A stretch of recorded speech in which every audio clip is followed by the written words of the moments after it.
तो आज हम बात करेंगे बच्चों में हो रहे लर्निंग इश्यूज़ के बारे में। वैसे तो बच्चों में बहुत सारी समस्याएं देखते हैं लर्निंग से रिलेटेड, जैसे बच्चा लिख नहीं रहा है, बैठ नहीं रहा है, कंसंट्रेट नहीं कर रहा है। पर आज हम कुछ स्पेसिफिक लर्निंग इश्यूज़ के बारे में बात करेंगे, जिससे कि अगर हम अर्ली साइन जिसके हम पहचान लें तो हो सकता है कि हम बच्चों को आगे फ्यूचर में सफ़र करने से बचा सकें।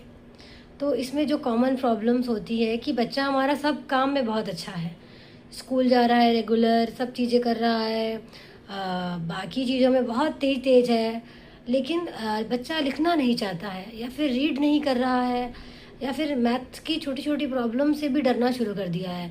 जहाँ लिखने की बात आ जाती है बच्चा जो है उसे अवॉइड करना शुरू कर देता है। कई बार पेरेंट्स इसके लिए बच्चे के होमवर्क करना शुरू कर देते हैं कि बच्चा लिख नहीं रहा है। एक्चुअली ऐसे बच्चे जो क्या होते हैं कि बचपन से ही ये लिखना अवॉइड करते हैं, लिखते नहीं हैं, पर रीडिंग इनकी बहुत अच्छी हो है। अगर इन्हें कोई मतलब अगर जो मैंने छोटे बच्चों को देखा है, इनके पेरेंट्स बताते हैं कि मैम ये हम हर काम में बहुत ही ज़्यादा तेज़ है। अपने क्लास में इनको सबसे ज़्यादा अप्रिशिएशन मिलता है क्योंकि ये बोलते हैं, चीज़ों को बताते हैं, लेकिन अगर जहाँ लिखने की आती तो लिखते नहीं हैं।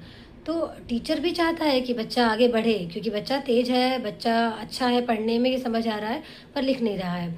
और दूसरे जो प्रॉब्लम हम बच्चे में देखते हैं कि बच्चे लिखने के लिए स्पेलिंग एरर बहुत ज़्यादा कर रहे हैं। उन्हें हाथ में वो पेन बताने लगते हैं कि हमें हाथ की उंगलियों में बहुत जल्दी पेन हो रहा है, हमें पाम में पेन फील हो रहा है। इसके अलावा वो बताते हैं कि अगर हिंदी शब्द आ गया, कई बार देखा है जो मैंने, हिंदी शब्द आ जाता है तो टोटली स्किप कर जाते हैं। डिफ़िकल्ट वर्ड आ गए, बड़े वर्ड आ गए तो वो अवॉइड करना शुरू कर देते हैं उन्हें लिखना। सेम स्पेलिंग को वो क्या करते हैं, जम्बल्ड कर देते हैं कई बार वर्ड्स को। एक स्पेलिंग, बड़ी स्पेलिंग है, लॉन्ग स्पेलिंग है, तो जम्बल्ड करके वर्ड स्पेलिंग को लिख दिया, प्रोनाउंस कर रहे हैं बट दे कांट राइट। तो इस तरीके से अगर ऐसी समस्याएं बच्चे जब बड़े होने लगते हैं, उनको दिखता है कि चीज़ें हो रही हैं, तो कई बार ऐसे बच्चों में कॉन्फिडेंस की कमी फील होने लगती है। वो बच्चे क्योंकि समझ रहे होते हैं कि मैं सब कर रहा हूँ, सारी चीज़ों में बहुत अच्छा कर रहा हूँ, पर मैं लिख नहीं रहा हूँ, जिससे कई बार अपने बाकी जो उनके फ्रेंड्स होते हैं उनके साथ वो कंपेयर करना शुरू कर देते हैं।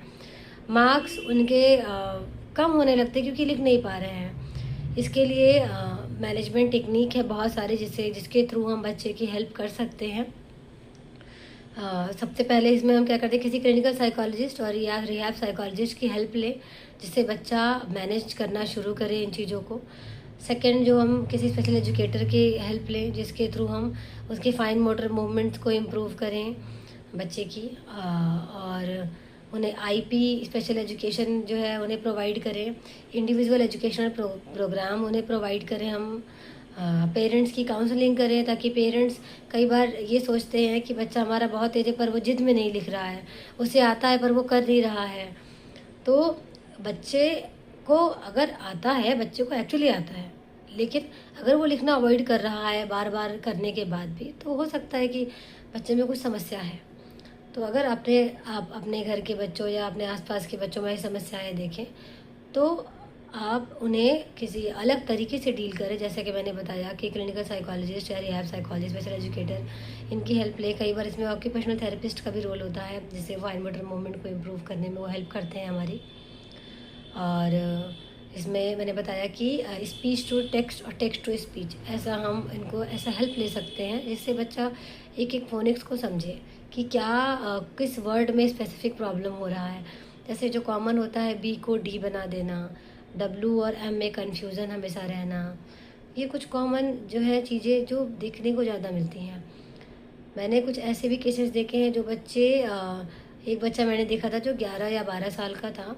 वो कार ड्राइव करता था, मोबाइल के हर एक फंक्शंस को बहुत अच्छे से समझता था, अपने घर में मतलब सभी चीज़ों को बहुत अच्छे से मैनेज करता था, उसके आंसर बहुत ही अच्छे थे।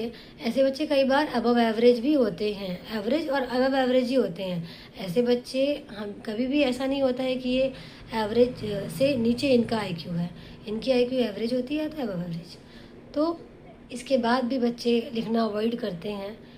तो अगर ऐसी समस्याएं आप बच्चों में देख रहे हैं तो हेल्प लें इन बच्चों को, ताकि ये बच्चे आगे जाके अपने लिए स्पेसिफिक करियर चूज़ कर सकें, अपने लिए स्पेसिफिक एरिया चूज़ कर सकें, मार्क्स कोई हर्डल ना बने उनके आगे आने वाले अचीवमेंट्स में। इसके अलावा अगर आपको और लर्निंग इश्यूज़ के बारे में आपको भी कोई प्रॉब्लम है, आप चाहते हैं कि इसके बारे में और इन्फॉर्मेशन हम शेयर करें, तो आप हमसे बात कर सकते हैं। Thank you.